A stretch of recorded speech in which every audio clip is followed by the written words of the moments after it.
Saudara, lebih dari 300 orang tenaga medis dinyatakan positif COVID-19 di Aceh. Direktur Rumah Sakit Umum Zainal Abidin Banda Aceh mengatakan, 90% dari tenaga medis yang positif berstatus orang tanpa gejala atau OTG.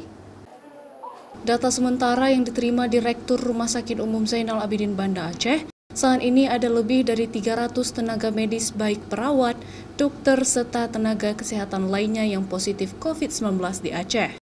Dari data tersebut, sebagian besar atau 90% diantaranya merupakan kasus positif tanpa gejala atau OTG.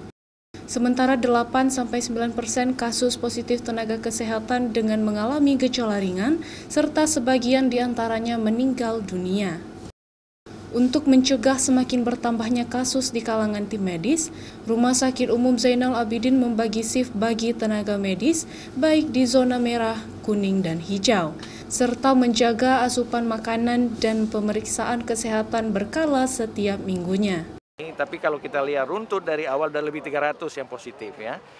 Baik sebagian besar 90% tidak bergejala sebagai OTG, ada mungkin sekitar 8-9% dengan gejala ringan, dan kita dengar juga ada yang meninggal ya.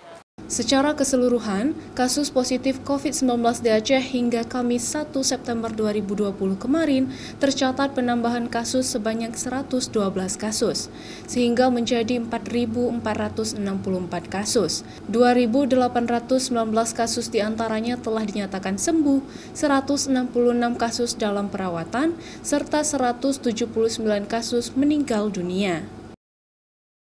Syahril, Kompas TV, Banda Aceh.